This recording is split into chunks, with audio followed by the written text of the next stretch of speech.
할렐루야. 3월 7일 금요일 새벽 기도로 시작하겠습니다. 사도신경으로 우리의 신앙을 고백합니다. 나는 전능하신 아버지 하나님 천지의 창조주를 믿습니다. 나는 그의 유일하신 아들 우리 주 예수 그리스도를 믿습니다. 그는 성령으로 잉태되어 동정녀 마리아에게서 나시고 본디오 빌라도에게 고난을 받아 십자가에 못 박혀 죽으시고 장사된 지 사흘 만에 죽은 자 가운데서 다시 살아나셨으며 하늘에 오르시어 전능하신 아버지 하나님 우편에 앉아 계시다가 거기로부터 살아있는 자와 죽은 자를 심판하러 오십니다. 나는 성령을 믿으며 거룩한 공교회와 성도의 교제와 죄를 용서받는 것과 몸의 부활과 영생을 믿습니다. 아멘. 찬송가 151장 찬양하시겠습니다. 찬송가 151장입니다.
신약성경 요한복음 19장 1절부터 13절까지 말씀입니다. 요한복음 19장 1절에서 13절까지 말씀입니다. 다 찾으신 줄 알고 저 여러분들이 한 절씩 교도하도록 하겠습니다. 요한복음 19장 1절부터 13절까지 말씀입니다. 이에 빌라도가 예수를 데려다가 채찍질하더라. 군인들이 가시나무로 관을 엮어 그의 머리에 씌우고 자색 옷을 입히고 앞에 가서 이르되 유대인의 왕이여 평안할지어다 하며 손으로 때리더라. 빌라도가 다시 밖에 나가 말하되 보라 이 사람을 데리고 너희에게로 나오나니 이는 내가 그에게서 아무 죄도 찾지 못한 것을 너희로 알게 하려 함이로라 하더라. 이에 예수께서 가시관을 쓰고 자색 옷을 입고 나오시니 빌라도가 그들에게 말하되 보라 이 사람이로다 하매 대제사장들과 아랫사람들이 예수를 보고 소리질러 이르되 십자가에 못 박으소서 십자가에 못 박으소서 하는지라. 빌라도가 이르되 너희가 친히 데려다가 십자가에 못 박으라. 나는 그에게서 죄를 찾지 못하였노라. 유대인들이 대답하되 우리에게 법이 있으니 그 법대로 하면 그가 당연히 죽을 것은 그가 자기를 하나님의 아들이라 함이니이다. 빌라도가 이 말을 듣고 더욱 두려워하여 다시 관정에 들어가서 예수께 말하되 너는 어디로부터냐 하되 예수께서 대답하여 주지 아니하시는지라. 빌라도 이르되 내게 말하지 아니하느냐 내가 너를 놓을 고난도 있고 십자가에 못 박을 고난도 있는 줄 알지 못하느냐. 예수께서 대답하시되 위에서 주지 아니하셨더라면 나를 해할 고난이 없었으리니 그러므로 나를 내게 넘겨준 자의 죄는 더 크다 하시니라. 이러므로 빌라도가 예수를 놓으려고 힘을 썼으나 유대인들이 소리질러 이르되 이 사람을 놓으면 가이사의 충신이 아니니라. 그러므로 자기를 왕이라 하는 자는 가이사를 반역하는 것이니이다. 함께 읽습니다. 빌라도가 이 말을 듣고 예수를 끌고 나가서 돌을 깐 뜰 히브리 말로 가바나에 있는 재판석에 앉아 있더라. 아멘. 할렐루야. 오늘 또 새날을 주셨습니다. 하나님께서 은혜와 평강으로 함께하여 주시기를 축복합니다. 지금 빌라도의 법정에 예수님께서 계시죠. 빌라도는 예수님을 무죄로 알고 있었습니다. 계속 성경 곳곳에 나오는데 예수님이 대제사장들과 그 유대인들이 예수님을 미워해서 시기 질투해서 넘긴 줄을 알고 있었고요.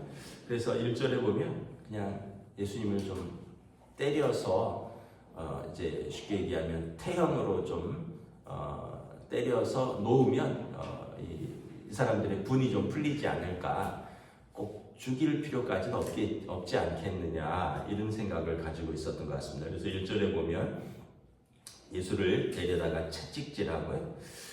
우리 그냥 채찍질하는 게 그냥 단순히 그냥 뭐 몇 대 때리는 걸로 알고 있는데 그게 아니라 이 채찍에다가 끝에다가 그 어떤 동물들의 뼈나 뭐 이런 것들을 달아서 때리기 때문에 채찍에서 맞고 이렇게 나올 때 살점이 뜯기는 아주 가혹한 형벌입니다. 그러니까 그냥 대충 때려서 내보내는 게 아니라 아주 좀 만신창이로 때려서 이제 그 사람들의 분이 풀리기를 기대한 것 같아요. 그래서 예수님을 데려다가 채찍질했고요. 또 군인들이 예수님을 모욕하기 위해서 유대인의 왕이라 했으니까 가시나무로 관을 엮어서 머리에 씌우고 자색 옷을 입히고, 자색 옷은 이제 왕의 옷의 색깔이죠. 그리고 이제 3절에 보면 유대인의 왕이여 평안할지어다 하며 손으로 때리더라. 참 잔인한 것을 알 수 있죠. 그렇게 때려놓고도 또 이렇게 가시관을 머리에다 눌렀으니 이마에 또 피가 났을 것이고 조롱하면서 또 때리는 것을 볼 수가 있습니다. 인간의 그 참 폭력성을 볼 수가 있습니다. 그 사람에게 있어서 우리가 하나님과의 관계가 깨어지면서 우리 안에 하나님의 성품들을 잃어버렸죠. 하나님의 성품들은 무엇입니까? 아름다움입니다. 또 조화로움이고요. 또 서로를 이렇게 섬기고 배려하는 것입니다. 예수님 하나님께서 세상을 창조하시고 보시기에 좋았더라. 이 얘기는 보시기에 아름다웠더라라는 겁니다. 그리고 예수님 하나님께서 아담과 하와에게 이것을 너에게 주노니 너희가 다스려라. 다스리라는 말은 뭐 어떤 압제와 어떤 뭐 핍박, 뭐 이런 침탈 이런 게 아니라 그들이 되도록 동물은 동물이 되도록 식물은 식물이 되도록 너희가 잘 관리하라 이런 뜻입니다. 그러니까 하나님께서 처음 우리에게 주신 것은 하나님의 성품이라 그랬거든요. 사람이 하나님의 성품을 따라 하나님의 모양으로 또 그래서 우리가 하나님의 모양으로 하나님의 성품을 따라 원래는 아름다움과 또 이렇게 이 모든 것을 그 본연이 되도록 섬기는 그런 것을 타고났는데 관계가 깨어지면서부터 하나님으로부터 떠나면서부터 죄를 지으면서부터 그 다음부터는 이제 아담과 하와가 뭐라 그랬습니까? 서로 비난하잖아요. 당신이 준 저 여자 때문에 그리고 나서는 또 당신이 만든 그 짐승 뱀 때문에 결국은 이제 책임은 하나님한테로 가는 거예요. 하나님 당신이 내게 주셨습니다. 하나님 당신이 만든 피조물입니다. 그리고는 너 때문에 당신 때문에 그러니까 자기 때문은 없어요. 그러니까 이제 아름다움이 깨어진 거죠. 그리고 상대를 비난하고 조롱하고 모욕하는 것이 우리 안에 일상으로 들어온 것입니다. 우리가 요즘 대한민국을 보면 아름다움은 없는 것 같아요. 또 상대에 대한 배려나 존중도 없는 것 같아요. 뭐 정치인들 항상 보면 당신 때문에 심지어 목사들도 광장에 나가서 너 때문에 뭐 죽여버려라, 폭파해버려라, 해체해버려라. 이거는 하나님의 성품도 아니고요. 이건 목사로서 할 말도 아니에요. 여러분 이런 굉장히 잘못된 말들입니다. 여러분들이 저랑 커피 마시면서 밥 먹으면서 제가 누구 때려 잡아야 됩니다. 죽여버려야 됩니다. 해체해버려야 됩니다. 이런다면 여러분들이 저를 어떻게 믿고 저랑 같이 신앙생활 할 수 있겠습니까? 여러분 그렇게 말을 한다면 여러분 대한민국의 많은 사람들이 저런 사람들을 믿고 어떻게 신앙생활을 하겠는가, 저런 사람들을 믿고 어떻게 그들이 섬기는 하나님을 예배하겠는가 이렇게 생각하지 않겠습니까?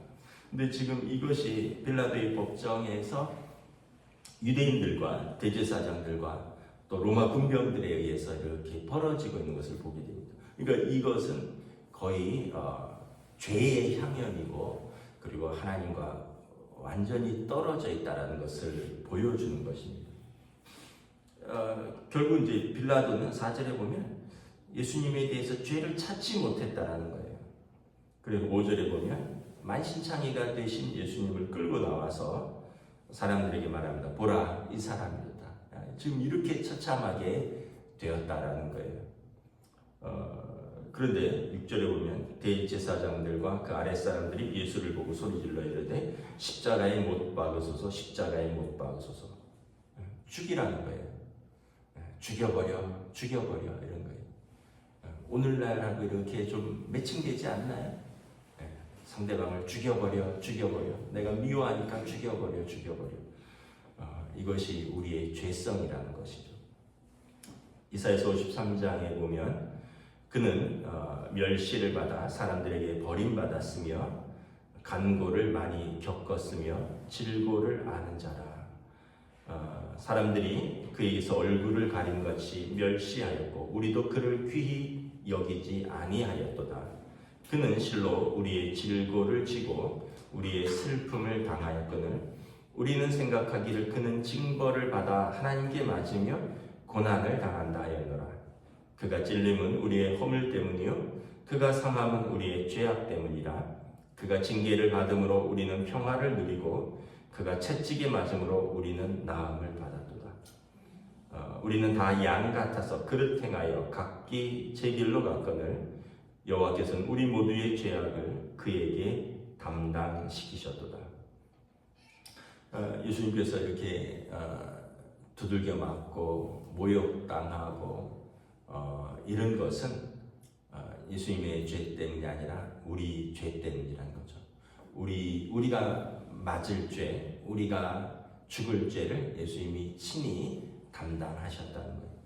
그래서 어떻게 보면 우리가 이 사순절날 예수님을 깊이 묵상하면 무엇을 묵상하냐 하면 주님의 사랑도 묵상하지만 우리가 죄인인 것을 묵상하는 거예요. 내가 죄인인 걸 알면 어떻게 돼요? 한없이 낮아지죠. 한없이 겸손해집니다. 우리가 기세등등한 이유는 내가 죄인이 아니라 의인이라고 생각되기 때문에 기세등등한 거예요. 근데 내가 죄인이라는 걸 알면 우리가 누구에게 입을 열겠습니까? 뭐 거기서 거기죠. 저 사람보다 조금 낫나, 뭐 덜하나, 뭐 이거는 하나님 앞에서 보실 때는 거기서 거기예요.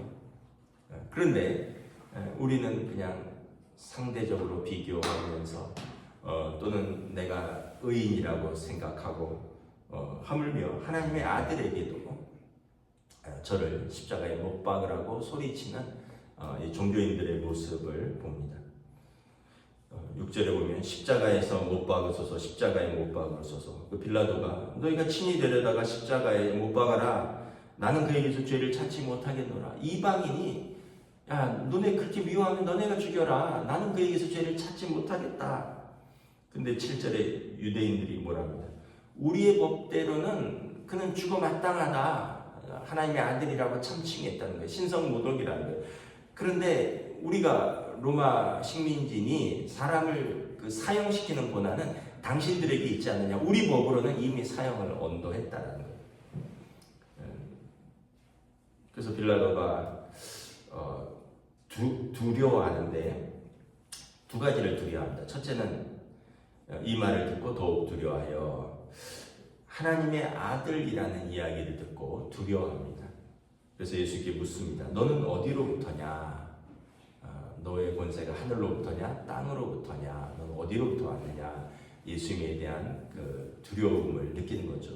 하나님의 아들이라는 그들의 이야기를 듣고 또 하나는 이 사람들에게 두려움을 느낍니다. 12절에 보면 빌라도가 예수를 놓으려고 힘썼으나 유대인들이 소리질러 이르되 이 사람을 놓으면 가이사의 충신이 아니니이다. 무릇 자기를 왕이라 하는 자는 가이사를 반역하는 것입니다.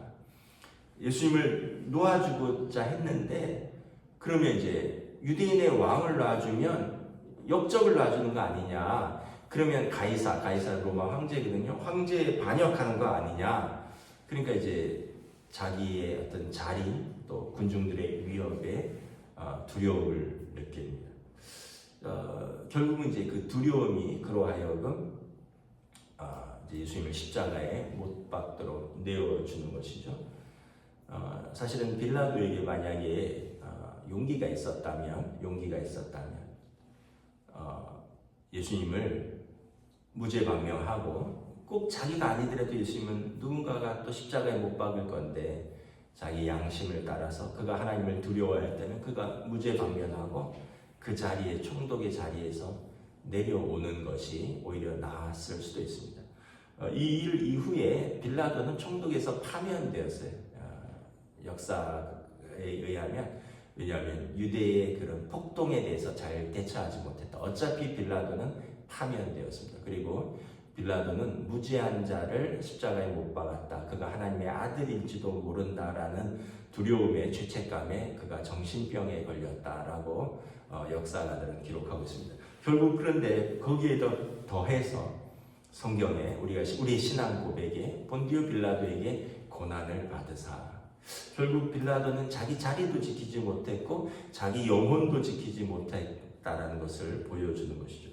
결국은 그가 사람들보다 하나님을 더 두려워했다면 그는 어쩌면 자리는 잃었을지 몰라도 자기의 영혼은 구원받았을 텐데 그는 하나님에 대한 두려움이 있었지만 사람들에 대한 두려움이 더 컸기 때문에 결국 그 결정을 함으로써 하나님의 아들을 자기 손으로 십자가에 못 박는 선고를 내렸고 그리고 그 책임을 자기 인생으로, 자기 삶으로, 자기 영혼으로 져야 했다는 것을 우리가 다시 한번 바라봅니다.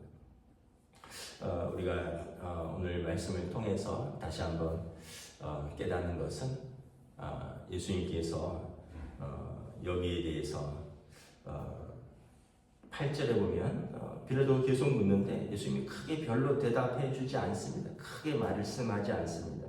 이사야서에 보면 그가 곤욕을 당하여 괴로울 때도 그의 입을 열지 아니하였으며 마치 도수장으로 끌려가는 어린 양과 털 깎는 자 앞에서 잠잠한 양같이 그의 입을 열지 아니하였도다. 그는 곤욕과 신문을 당하고 끌려갔으나 그 세대 중에 누가 생각하기를 그가 살아있는 자들의 땅에서 끊어짐은 마땅히 형벌받을 내 백성의 허물 때문이라 하였으리요.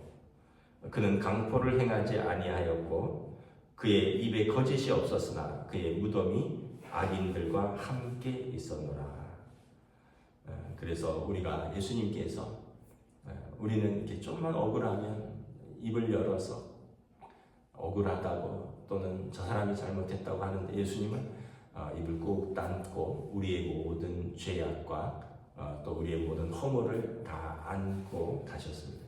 예수님께서 얼마나 우리를 사랑하셨고 또 하나님의 뜻에 죽기까지 순종하신 하나님의 아들이심을 마지막까지 보여주신 것입니다. 우리도 주님의 또 사랑과 또 우리 주님 하나님의 또 사랑을 깊이 묵상하면서 우리의 삶에서 더욱더 우리도 주님을 사랑하는 저희들 될 수 있기를 주님의 이름으로 축복합니다. 기도하겠습니다. 하나님의 은혜를 감사합니다. 빌라도의 법정에서 예수님께서는 무죄하셨으나 당신의 무죄를 주장하지 아니하셨고 예수님께서는 맞을 죄를 범하지 아니하였으나 우리 대신 채찍에 맞으셨고 예수님께서는 죽을 죄를 범하지 아니하셨으나 죄의 삭은 사망이라고 우리의 죄를 생명으로 감당하셨습니다. 그러므로 하나님의 어린 양으로 오셔서 속죄제물로 드려짐으로 하나님과 우리 사이를 화해시키시고 죄인과 하나님 사이에 막힌 담을 허시고 우리를 하나님의 자녀로 세우셨습니다. 우리가 그 사랑을 다시 한번 깊이 묵상하며 우리도 이제 하나님을 깊이 사랑하며 또한 우리에게 주신 이 세상 또 우리에게 주신 사람들을 우리가 하나님의 뜻 가운데 하나님의 형상으로 회복되는 또 아름다운 세상으로 소명을 감당하는 저희들로 오늘 하루도 인도하여 주시옵소서. 감사를 드리오며 우리 주 예수 그리스도 이름으로 기도드리옵나이다. 아멘. 하늘에 계신 우리 아버지의 이름을 거룩하게 하시며 아버지의 나라가 오게 하시며 아버지의 뜻이 하늘에서와 같이 땅에서도 이루어지게 하소서. 오늘 우리에게 일용할 양식을 주시고 우리가 우리에게 잘못한 사람을 용서하여 준 것 같이 우리 죄를 용서하여 주시고 우리를 시험에 빠지지 않게 하시고 악에서 구하소서. 나라와 권능과 영광이 영원히 아버지의 것입니다. 아멘.